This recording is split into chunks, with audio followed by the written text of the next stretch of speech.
بسم الله الرحمن الرحيم الرحمن علم القرآن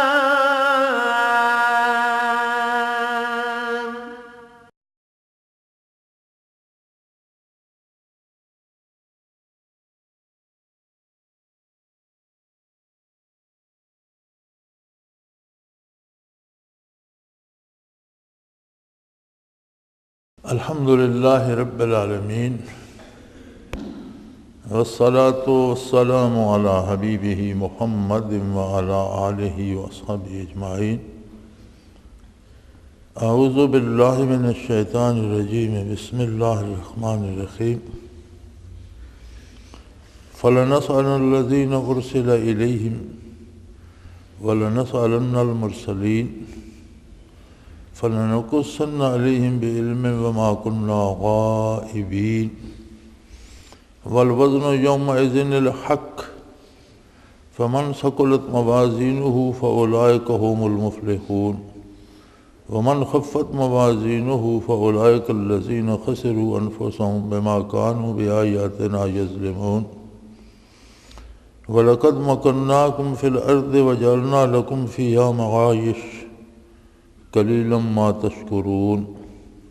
اللہم سبحانک لا علم لنا الا ما علمتنا انک انت العلیم الحکیم. مولا یا صلی وسلم دائما ابدا علی حبیبک خیر الخلق کلہم. بامحاورہ ترجمہ کچھ یوں بنتا ہے کہ جن لوگوں کے پاس اللہ کے پیغمبر بھیجے گئے ان سے پرسش ہوگی اور رسولوں سے بھی پوچھا جائے گا، اور پھر ہم تمام لوگوں کو بتائیں گے جو انہوں نے کیا اپنے علم سے، اس لیے کہ ہم غیر حاضر نہیں تھے. اور اس دن حق اور انصاف کے ساتھ وزن کیا جائے گا. جس کا پلڑا بھاری ہوگا وہ لوگ کامیاب ہوں گے، اور جس کا پلڑا ہلکا ہوگا وہ ان لوگوں میں سے ہوگا جنہوں نے اپنا نقصان کیا اور ہماری آیات کے ساتھ ظلم کیا، ہماری آیتوں کے ساتھ ظلم کرتے تھے، ان کی حق تلفی کرتے تھے. ہم نے تم لوگوں کو زمین پر رہنے کی جگہ دی اور تم میں سامان زندگی پیدا فرمایا.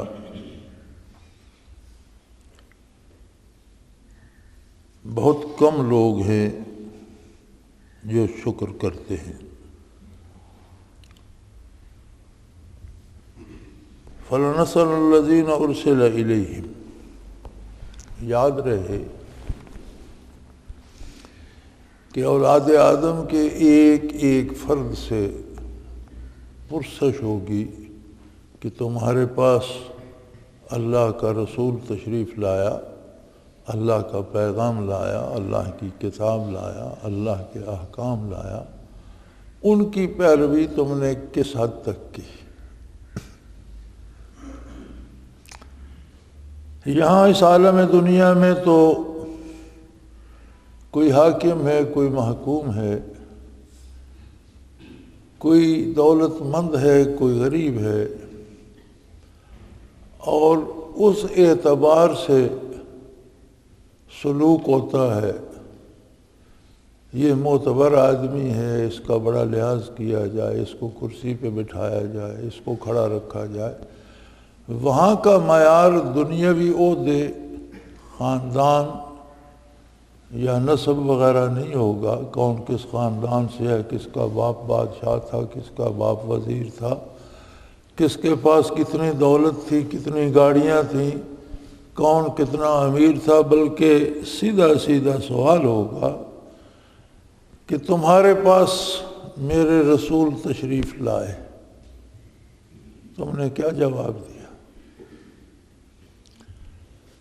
تم نے کتنی بات قبول کی ان کی اور کتنی بات کو نظر انداز کر دیا۔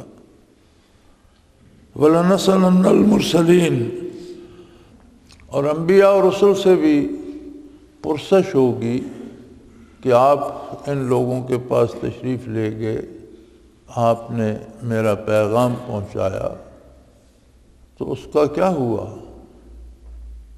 یہ جو میری مخلوق تھی جنہیں میں نے پیدا کیا، جنہیں میں نے تمام خصوصیات دیں، جو ہر لمحہ میری بے پناہ نعمتیں استعمال کرتے تھے، تو انہوں نے میرے پیغام کے ساتھ کیا سلوک کیا؟ تو وہاں معیار یہ ہوگا کہ کتنے لوگوں نے انبیاء کی اطاعت کی اور احکام الہی کو کس خوش دلی سے، کس خلوص سے مانا، یا ان کا انکار کیا کافر ہوا، یا مانا اقرار کیا لیکن عمل نہیں کیا فاسق و فاجر ہوا۔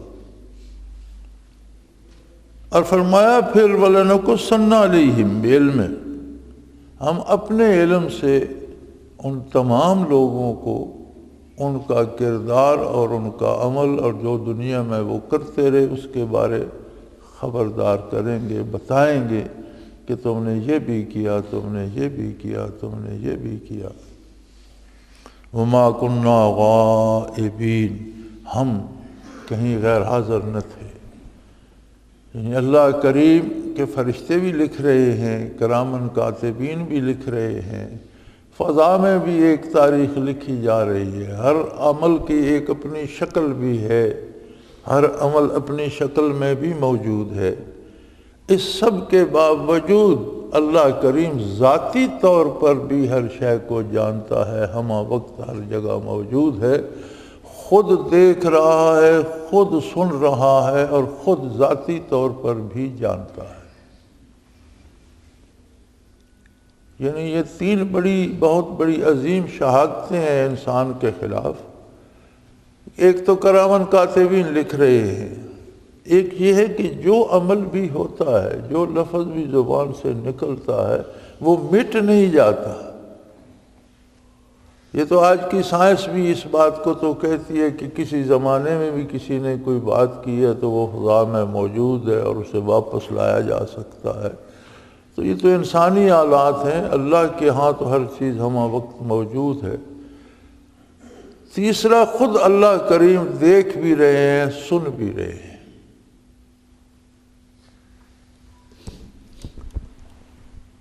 تو آدمی اپنی حیثیت کو دیکھے، وہ کتنا بھی بڑا ہو جائے، لیکن اللہ کی تو ایک ادنا سی حقیر سی مخلوق ہے۔ چند اجزاء ہے مٹی، آگ، ہوا، پانی کے، اللہ نے اسے صورت عطا کر دی، شعور عطا کر دیا، زندہ رہنے والا دل عطا کر دیا، پر نور آنکھیں عطا کر دیں، سماعت عطا کر دی، سوچنے سمجھنے کی قوت، بولنے کی قوت عطا کر دی، اور بے شمار نعمتیں پیدا ہونے سے لے کر مرنے تک اس کی ضروریات کی تکمیل کے لیے پیدا فرما دی۔ اب اگر یہ ساری نعمتیں کھانے کے بعد اس ساری نعمتوں سے فائدہ حاصل کرنے کے بعد اس کے پاس کوئی رسول بھی نہ آتا تو عظمت الہی کا اقرار اس کے لیے ضروری تھا۔ شواہد کو، حالات کو، دنیا کو، مخلوق کو دیکھ کر خالق کی عظمت کا اندازہ لگایا جا سکتا تھا، اتنا شعور انسان کو اللہ نے دیا ہے۔ لیکن پھر اس نے یہ کرم فرمایا کہ اپنے انبیاء اور رسل بھیجے، اور ہم وہ خوش نصیب ہیں جن کی طرف محمد الرسول اللہ صلی اللہ علیہ وآلہ آلہ وسلم تشریف لائے، جو انبیاء اور رسل کے بھی امام ہیں، رسولوں کے بھی رسول ہیں۔ اور جب آپ تشریف لائے تو پھر کسی کے آنے کی حاجت باقی نہ رہی، قیامت تک کوئی نئی نبوت نہیں آئے گی، وہی نازل نہیں ہوگی، کوئی نئی کتاب نہیں آئے گی۔ اور اللہ کریم نے اس کتاب کی حفاظت کا اہتمام فرما دیا، اس کا ذمہ اپنے ذمہ لے لیا۔ کتاب محفوظ رہے گی تو اس کا مطلب ہے کہ کتاب کے لکھنے والے بھی ہوں گے، آگے چلتی رہے گی، کتاب کے پڑھنے والے بھی ہوں گے، کتاب کے سمجھنے والے بھی ہوں گے، کتاب کو سمجھانے والے بھی ہوں گے، اور ایسے خوش نصیب بھی ہوں گے جو اس کتاب کے مطابق عمل کرتے رہیں گے۔ کتاب باقی رہے گی تو جس ہستی پر کتاب نازل ہوئی اس کی زندگی کا لمحہ لمحہ بھی تاریخ میں باقی رہے گا اور افراد تک پہنچتا رہے گا آپ کا پیغام صلی اللہ علیہ وآلہ وسلم۔ تو اس سارے منظر میں کس نے کتنی بات قبول کی؟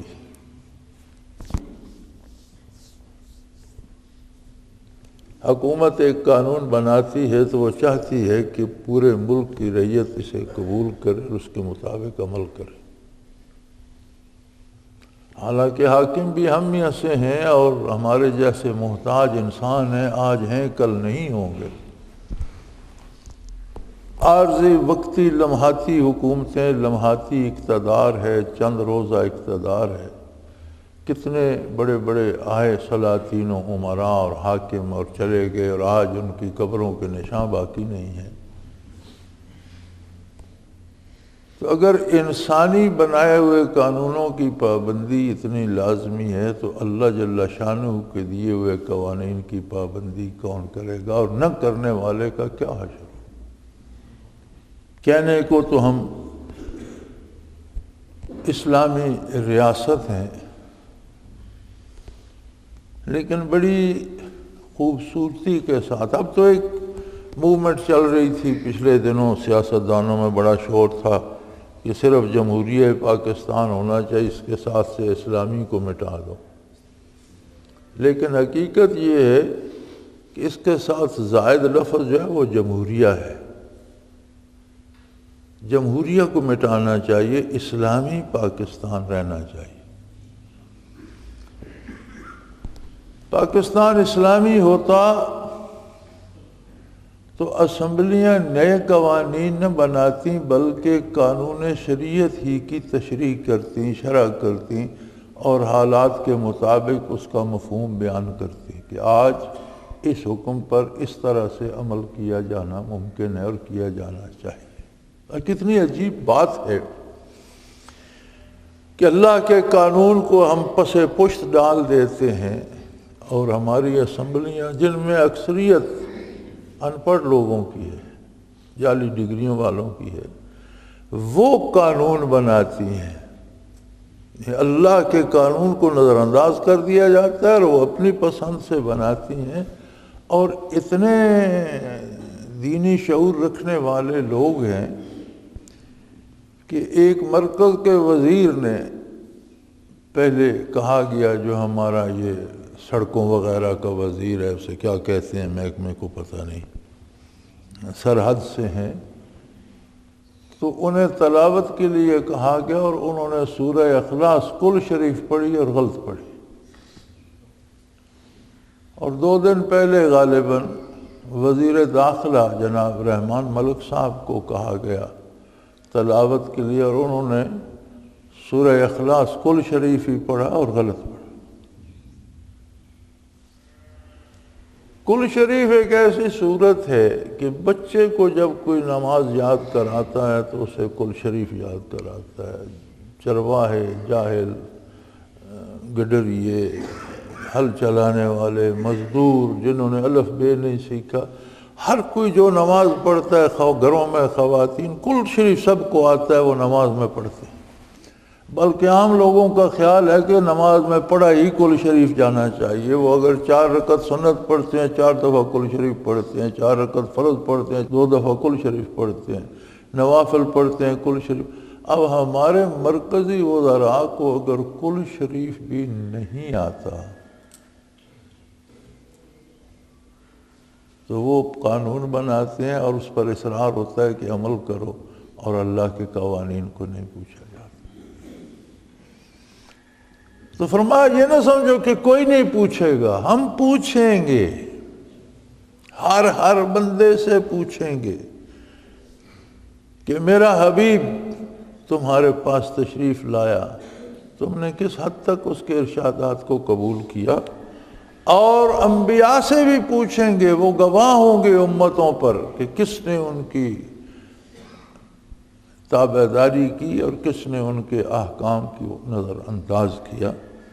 اور پھر اسی پر بس نہیں ہے، فرما سکتا ہے لوگوں کو تو شاید باتیں بھول جائیں، کر کے بندہ بھول جاتا ہے، ہم نہیں بھولنے دیں گے، نقصنا ہم بیان کریں گے ان سب پر اپنے علم سے، اس لیے کہ ہم بھی تو موجود تھے۔ یعنی کتنی دیدہ دلیری ہے کہ اللہ کا کھاتے ہیں، اللہ کی مخلوق ہیں، ایک ایک دم اس کی قدرت سے لے رہے ہیں، اس کی اجازت سے لے رہے ہیں، اور پھر اسی کے روبرو اسی کے احکام کی خلاف ورزی کرتے ہیں۔ اور پھر فرمایا اس دن تولا جائے گا ہر چیز کو، اور انصاف کے ساتھ تولا جائے گا، والوزن یومئذ الحق، پورے انصاف اور حق کے ساتھ تولا جائے گا میزان میں، ایک طرف نیکیاں رکھ دی جائیں گی اور ایک طرف نافرمانیاں۔ یعنی اعمال کا وہ قادر ہے ہر عمل کو ایک صورت دے دے، ایک شکل دے دے، ایک وزن دے دے۔ ہر عمل کے وزن میں بندے کے خلوص کے حساب سے اس کا وزن ہوگا۔ ایک بندہ سجدہ کرتا ہے لیکن اس کا دل اس میں نہیں لگا، اس کا وزن اور ہوگا۔ ایک بندہ پورے خشوع و خضوع دل سے سجدہ کرتا ہے، اس کا وزن اور ہوگا۔ پھر ہر بندے کا خشوع و خضوع اپنا ہے، جس کا جتنا زیادہ ہوگا، جتنا خلوص سے دل سے اتباع کرے گا، صرف سجدہ ہی نہیں، ہر کام یا اطاعت ہے یا نافرمانی ہے، تو ہر کام کو تولا جائے گا۔ جو کام اطاعت کے زمرے میں آتے ہیں وہ نیکیوں کے پلڑے میں ہوں گے، وہ قادر ہے ہر عمل کو شکل دے دے گا۔ اور اگر وہ کسی عمل کو متشکل نہ کرے اور اس کی کیفیت ہی کا وزن کرنے لگ جائے تو کون روک سکتا ہے؟ وہ قادر ہے۔ سو نیکیاں زندگی بھر کی ایک پلڑے میں رکھ دی جائیں گی، لیکن جو خطائیں ہوئی ہیں، جو گناہ ہوئے ہیں، وہ گناہ جن سے بندے نے توبہ نہیں کی۔ بندہ گناہ کر کے، خطا کر کے بھول جانے کی عادت رکھتا ہے، اگر گناہ کو گناہ سمجھے تو پھر توبہ کرتا ہے۔ توبہ کا معنی یہ نہیں ہوتا کہ زبانی توبہ توبہ کہے۔ حدیث شریف کا ایک حصہ ہے، فرمایا ندم و توبہ، ارشادات نبوی میں آتا ہے کما قال رسول اللہ صلی اللہ علیہ وسلم کہ نادم ہونا ہی توبہ ہے۔ دل میں کوئی ندامت کسی کو ہوتی ہے کسی عمل سے، کسی گناہ سے، تو اس کا دل میں نادم ہونا بھی توبہ ہے۔ شرط یہ ہے کہ آئندہ وہ گناہ چھوڑ دے، پھر نہ کرے، اس کے بدلے جو صحیح کام ہے وہ کرے، تو اللہ معاف کرنے والا ہے۔ لیکن جن پہ توبہ بھی نہ کی، بھول گئے، فرمایا وہ تو وزن میں رکھے جائیں گے اور انصاف سے وزن کیا جائے گا۔ جس کی نیکیوں کا پلڑا بھاری ہو جائے گا فَأُولَئِكَ هُمُ الْمُفْلِحُونَ، وہ کامیاب ہوں گے، اس دن وہ جیت گئے۔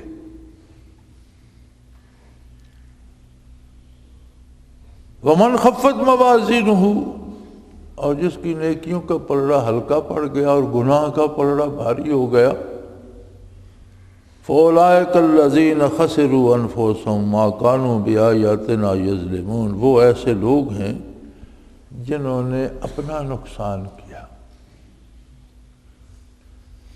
گناہ جب بندہ کرتا ہے تو اللہ کی عظمت میں کوئی فرق نہیں پڑتا، نبی کی عظمت میں کوئی فرق نہیں پڑتا، احکام الہی کی عظمت میں کوئی فرق نہیں پڑتا، اس کا اپنا نقصان ہوتا ہے۔ خطا کار اپنے پاؤں پہ کلاڑی مار رہا ہے، دوسرے کا کچھ نہیں بگاڑ رہا۔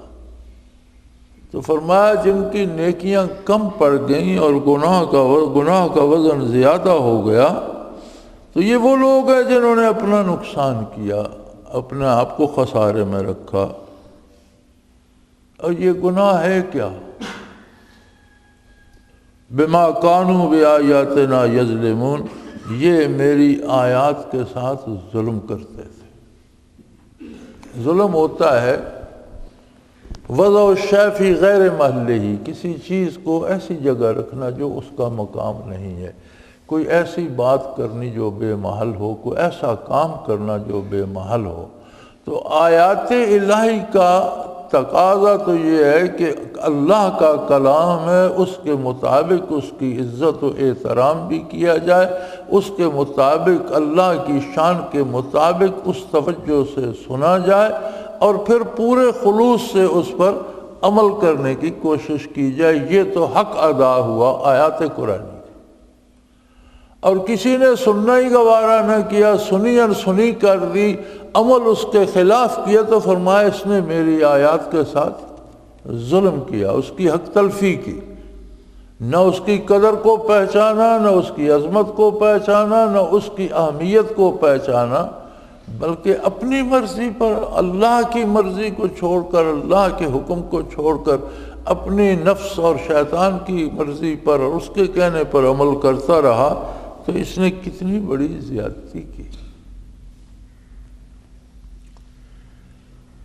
یہ وزن بھی ان کا ہوگا، یہ یاد رکھیں، یہ وزن انہی لوگوں کا ہوگا جن میں نور ایمان ہے، اللہ کی وحدانیت، حضور کی رسالت اور ضروریات دین پر ایمان تو رکھتے ہیں، لیکن عمل درست نہیں ہے۔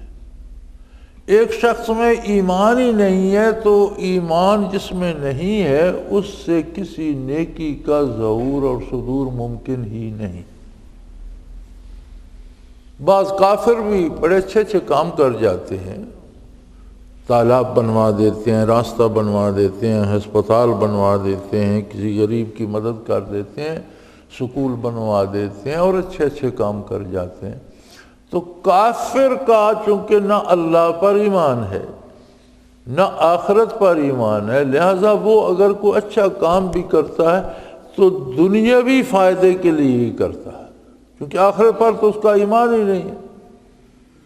اگر وہ کوئی بھلائی کا کام بھی کرتا ہے تو اس کے ذہن میں اس سے کچھ حاصل کرنا یا کسی تکلیف کا مداوع یا شہرت کا حصول یا حصول زر مراد ہوتا ہے، چونکہ آخرت کو تو نہ وہ مانتا ہے، نہ اس کا آخرت پر ایمان ہے، نہ وہ آخرت کے لیے نیکی کرتا ہے، تو آخرت میں تو اس کی نیکی کا کوئی اعتبار نہیں ہوگا۔ ہاں، اس کی نیکی اسے دنیا میں لوٹا دی جاتی ہے، جس غرض سے اس نے نیکی کی ہوتی ہے اسی مد میں اسے لوٹا دی جاتی ہے۔ کوئی شہرت کے لیے کرتا ہے تو اس کی شہرت ہو جاتی ہے، کوئی پیسے کے لیے کرتا ہے تو پیسہ پا لیتا ہے، کوئی کسی دکھ تکلیف سے بچنے کے لیے کرتا ہے تو اللہ کی شان ہے، اسے اس میں سہولت دے دیتے ہیں۔ یہ اللہ کی مرضی، ضائع نہیں کرتا کافر کی نیکی بھی، لیکن کافر نیکی چونکہ آخرت کے لیے کرتا ہی نہیں، تو آخرت میں وزن کیا ہوگا کافر کا؟ اس کے پاس تو صرف برائیاں ہوں، اسے تو جہنم ہی جانا ہے۔ یہ جو وزن کم پڑ گیا یا زیادہ ہو گیا یہ تو مومن کے لیے ہے، یہ ہمارے لیے ہے، ہمیں اس کی فکر ہونی چاہیے، ہمارے سامنے یہ بات ہونی چاہیے، ہمارے مد نظر یہ بات ہونی چاہیے کہ ہمیں کل اس آزمائش سے گزرنا ہے،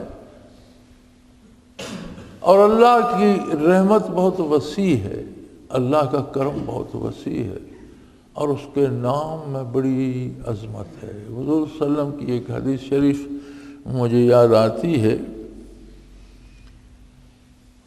کہ کسی نے ایک تسبیح پورے خلوص سے پڑھی، اللہ اکبر، سبحان اللہ، الحمدللہ، یہ سب تسبیحات ہیں، پورے خلوص نیت سے، عقیدے، صحیح عقیدے کے ساتھ کسی کے دل سے ایک تسبیح نکلی تو اس کا وزن اتنا ہوگا کہ اس کے زندگی بھر گناہوں سے زیادہ ہوگا، وہ اس کی بخشش کے لیے کافی ہو۔ لیکن شرط یہ ہے کہ اس میں وہ خلوص دل ہو، خلوص نیت ہو، اور پھر جن کو خلوص دل سے تسبیح نصیب ہوتی ہے ان کی زندگیاں بدل جاتی ہیں، اللہ انہیں ضائع نہیں فرماتا۔ اصحاب بدر کے بارے حضور صلی اللہ علیہ وسلم نے فرمایا کہ جو لوگ بدر میں شریک تھے وہ جنتی ہیں، یہ جنت ان کا حق ہے، ان پر واجب ہو گئی، ہاں وہ کچھ بھی کریں۔ تو کسی خادم نے عرض کی یا رسول اللہ اگر وہ شرک کر بیٹھیں، زنا کر بیٹھیں، تو آپ صلی اللہ علیہ وسلم کا جواب یہی تھا کہ کچھ بھی کریں۔ مفہوم یہ ہے حدیث مبارک کا، کما قال رسول اللہ صلی اللہ علیہ وسلم۔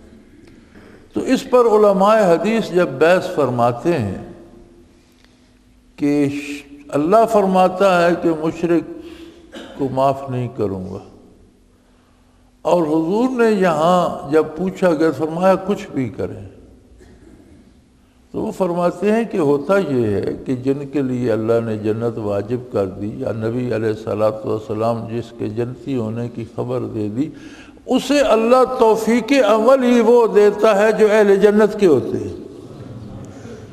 یعنی وہ ایسا کام کر ہی نہیں سکتا، ایسا کام کرتا ہی نہیں جو جنتیوں کے عمل کے خلاف ہو۔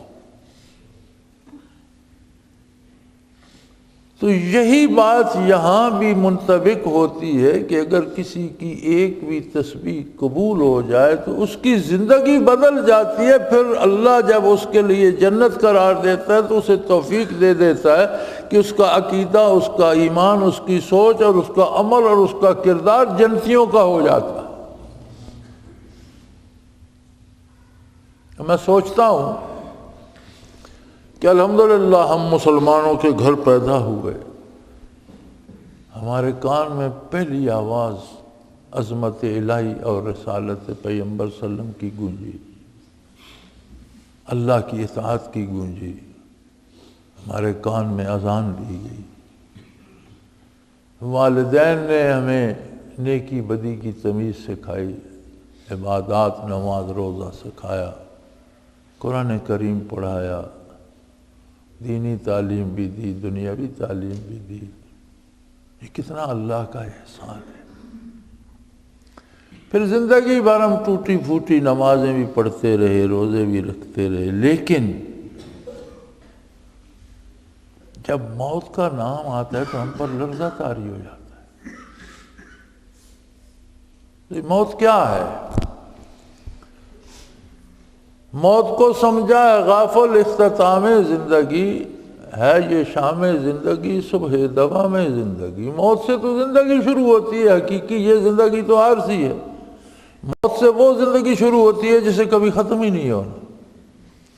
تو ایک بندہ کسی عارضی جھونپڑے میں، جھگی میں رہتا ہے، اور اسے وہاں سے کسی پکے گھر میں جو ہمیشہ کے لیے اسے دے دیا جائے، منتقل کیا جائے، تو وہ ڈرتا کیوں؟ اسے تو خوش ہونا چاہیے۔ وہ جو علامہ مرحوم نے کہا ہے نا، نشان مرد مومن باتو گویم، نشان مرد مومن باتو گویم، جو مرگ آید تبسم بر لبے ہوست، کہ تجھے مومن کی نشانی بتاؤں، جب موت آتی ہے تو اس کے ہونٹوں پہ مسکراہٹ کھیل جاتی۔ اس لیے کہ ایمان کا تقاضا یہ ہے کہ اس عارضی دنیا کو، اس جھونپڑی کو چھوڑ کر وہ اپنے محلات میں جا رہا ہے، وہ خوش ہوتا ہے۔ ہم کیوں ڈرتے ہیں؟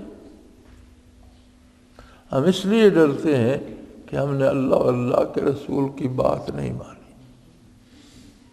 ہمارے اندر وہ ڈر ہوتا ہے کہ جو میں کرتا رہا ہوں شاید میں گھر نہیں پہنچوں گا، مجھے کسی ویرانے میں نہ پھینک دیا جائے۔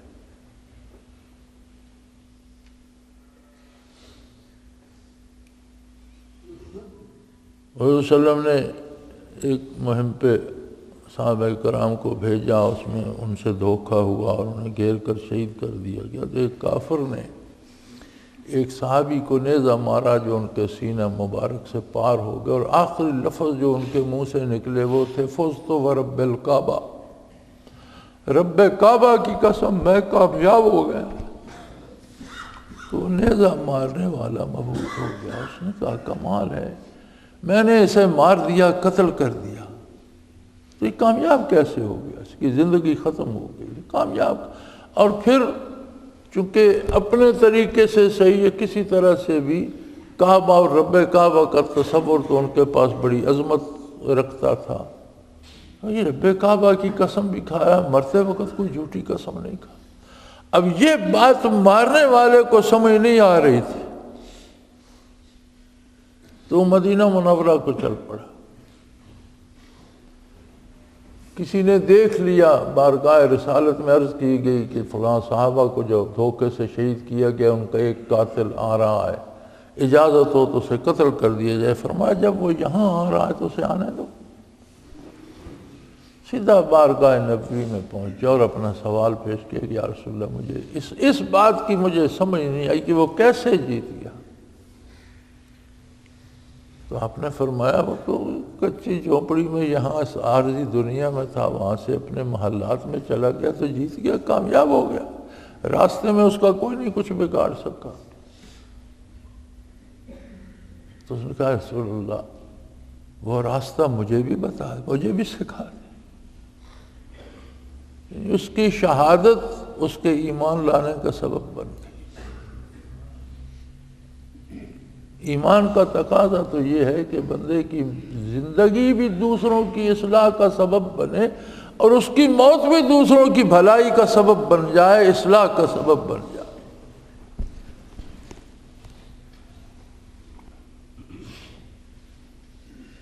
وَلَقَدْ مَكَنَّاكُمْ فِي الْأَرْضِ وَجَعَلْنَا لَكُمْ فِيهَا مَعَائِشَ۔ فرمایا یہ تمہارا کمال نہیں ہے کہ تم زمین پر قابض ہو، تم جو چاہو کرو، تم کچھ نہیں ہو، یہ میں ہوں، اللہ کی ذات ہے جس نے تمہیں زمین پر رہنے کو جگہ دی، جس نے زمین کی ساری مخلوق کو تمہاری خدمت پہ لگا دیا، جانوروں پہ سواری کرتے ہو، جانوروں کا دودھ پیتے ہو، جانوروں کا گوشت کھاتے ہو، ان کی کھال سے جوتے بناتے ہو، پرندوں کو شکار کرتے ہو، ان کے انڈے کھاتے ہو، گوشت کھاتے ہو، درختوں سے پھل کھاتے ہو، زمین سے کھیتیاں اگاتے ہو۔ کون سی نعمت ہے جس میں تم مزے نہیں لوٹ رہے؟ لیکن یہ تم نہیں ہو، یہ میں ہوں، میں نے تمہیں یہ توفیق عطا کی۔ مکناکم فی الارض، میں نے تمہیں زمین پر بسایا اور اختیار دیا اور شعور دیا اور یہ نعمتیں استعمال کرنے کی استطاعت دی۔ تمہارے ساتھ مخلوق ہے، جانور بھی تو مخلوق ہیں، وہ دو چیزوں کو ملا کر اپنے لیے کھانا نہیں بنا سکتے۔ تم ایک وقت کا کھانا بنانے کے لیے 50 چیزیں ملا لیتے ہو، ایک سالن کے لیے 25 چیزیں استعمال کر لیتے ہو۔ یہ شعور میں نے تمہیں دیا، یہ چیزیں بھی میں نے تمہیں دی ہیں، یہ ذائقہ بھی میں نے تمہیں دیا ہے۔ فرمایا وَلَقَدْ مَكَنَّاكُمْ فِي الْأَرْضِ، ہم نے تمہیں زمین پر بسایا ہے، آباد کیا ہے، یہ توفیق دی ہے کہ میری نعمتیں استعمال کر رہے ہو طرح طرح سے۔ وَجَعَلْنَا لَكُمْ فِيهَا مَعَائِشَ، اور تمہارے لیے سارے اسباب زندگی میں نے پیدا کیا۔ یہ میری تقسیم ہے، کسی کو غربت و افلاس دے دی، کسی کو مزدوری دے دی، کسی کو امارت دے دی۔ غریب اپنی غربت میں آزمایا جاتا ہے کہ اس میں اللہ ہی کی طرف لوٹتا ہے یا دولت مندوں کے در پہ سجدہ ریز ہو جاتا ہے۔ امیر اپنی امارت میں آزمایا جاتا ہے کہ اس پر اللہ کا شکر ادا کرتا ہے یا خود فرعون بن بیٹھتا ہے اور متکبر ہو جاتا ہے اور اکڑ جاتا ہے۔ تو یہ تقسیم فرمایا میری طرف سے ہے۔ جس کے پاس 4 ٹکے آ جائیں وہ سمجھتا ہے میں بڑا دانشور ہوں۔ دانشور وہ ہے جس نے عظمت الہی کو پا لیا، خواہ وہ مفلس ہے خواہ وہ تونگر ہے۔ دانش یہ ہے۔ حضرت رحمۃ اللہ علیہ کی محفل میں ہم حاضر تھے، ایک بزرگ ساتھی ہوتے تھے قاضی صاحب، اللہ پاک ان کے درجات بلند فرمائے، وہ بھی تشریف رکھتے تھے، بہت سادے آدمی تھے۔ تو ہندوستان کا وزیر اعظم نہرو ان دنوں مر گیا تھا، تو ہر طرح کے لوگ حضرت کی مجلس میں جب ہر مہینے اجتماع ہوتا تھا تو ساتھی ہوتے تھے۔ تو کسی نے یہ کہا جی بہت سمجھدار اور دانشور آدمی تھا۔ قاضی صاحب سے برداشت نہ ہو سکا، وہ فرمانے لگے میرے بھائی دانشور ہوتا تو اللہ کو پہچانتا، اللہ کے رسول کو پہچانتا۔ جو ساری عمر کافر رہا اور کفر پر مر گیا، اس میں دانش کہاں سے آئی؟ تم اسے کیسے دانشور کہتے ہو؟ جو مخلوق ہو کر خالق کو نہیں پہچان سکا اور امتی ہو کر اپنے رسول کو نہیں پہچان سکا اور کفر پر مر گیا. تو فرمایا زمین پر ہم نے تمہیں آباد کیا ہے، زندگی کے نشیب و فراز ہماری طرف سے ہیں، کسی کو حکومت ملتی ہے ہم ہی دیتے ہیں، کسی کو اقتدار ملتا ہے ہم ہی دیتے ہیں، کوئی فقیر اور غریب رہتا ہے ہم ہی رکھتے ہیں، لیکن سب کو اپنی اپنی جگہ پر پرکھا جا رہا ہے. مصیبت آتی ہے ہم بھیجتے ہیں، دیکھتے ہیں کہ پھر ہمارے دروازے پہ آتا ہے یا ہمیں چھوڑ کر کسی اور کے پاس مصیبت کو حل کرنے کے لیے جاتا ہے.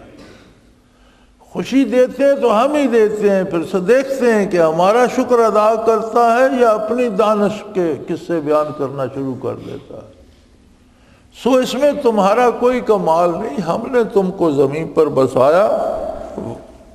وَجَعَلْنَا لَكُمْ فِيهَا مَعَائِشَ، اور اس میں تمہارے لیے سامان زندگی پیدا کر دیے. قَلِيلًا مَا تَشْكُرُونَ، لیکن حق یہ ہے کہ اے انسانو تم میں بہت تھوڑے لوگ ہیں جو میرا شکر ادا کرتے ہیں. بڑے کم لوگ ہیں جنہیں یہ احساس ہے کہ یہ ساری نعمتیں اللہ کی طرف سے ہیں اور جو میرا شکر ادا کرتے ہیں. اللہ کریم ہمیں اللہ کو پہچاننے کی، نبی صلی اللہ علیہ وسلم کی اطاعت اور اتباع کی اور آپ کی غلامی کی توفیق عطا فرمائے. خطاؤں سے، گناہوں سے ہماری توبہ قبول فرمائے اور توبہ کی توفیق عطا فرمائے. عملی زندگی میں ہماری اصلاح فرمائے اور اپنے نیک لوگوں کے ساتھ خاتمہ نصیب فرمائے، نیک لوگوں کے ساتھ حشر نصیب فرمائے. وآخر دعوانا ان الحمدللہ رب العالمین. اللہ اللہ اللہ اللہ اللہ اللہ اللہ اللہ. حضرت امیر محمد اکرم آوان مد ظلہ العالی دارالعرفان منارہ ضلع چکوال میں سالہ سال سے قرآن و حدیث کے اوپر خطابات کر رہے ہیں اور سلسلہ نقشبندیہ اویسیہ کے مطابق لوگوں کو ذکر الہی کی تربیت دے رہے ہیں. وہ قرآن پاک کی تفسیر ترتیب وار بیان کر رہے ہیں. تفسیر قرآن کو وہ موجودہ ملکی اور بین الاقوامی حالات کے مطابق بیان کرتے ہیں. موٹر وے سے کلر کہار کے انٹرچینج سے نکلتے ہوئے، کلر کہار کی جھیل سے ہوتے ہوئے میانی، بوچھال اور نور پور سے گزرتے ہوئے دارالعرفان منارہ پہنچ سکتے ہیں. حضرت امیر محمد اکرم آوان نے بچیوں اور بچوں کی دینی اور دنیاوی تعلیم کے لیے سقارہ اکیڈمی کے نام سے ایک درسگاہ بھی قائم کی ہے، جس کا افتتاح ملک پاکستان کے صدر جنرل محمد ضیاء الحق نے اپنے دست مبارک سے کیا تھا. وہ تمام احباب جو اس ہیں ان سے گزارش ہے کہ دارالعرفان منارہ ضلع چکوال میں امیر محمد اکرم آوان صاحب کے خطابات سے مستفید ہوں. وہ ہر جمعے کو نماز سے پہلے بیان فرماتے ہیں. ہر ماہ کی پہلی اتوار کو ماہانہ اجتماع ہوتا ہے جس میں آپ خصوصی خطاب فرماتے ہیں اور پاکستان کے چاروں صوبوں سے احباب اس اجتماع میں شرکت کرتے ہیں. اس کے علاوہ یہاں 2 مرکزی اجتماعات بھی ہوتے ہیں، ایک رمضان المبارک میں اعتکاف کا اجتماع اور دوسرا جولائی اور اگست میں 40 دن کا اجتماع ہوتا ہے جس میں روحانی تربیت کی جاتی ہے. اپنا خون سیماب دے کر اتنا ہم کر جائیں گے، نام آقا کا چمن میں پھر رقم کر جائیں گے.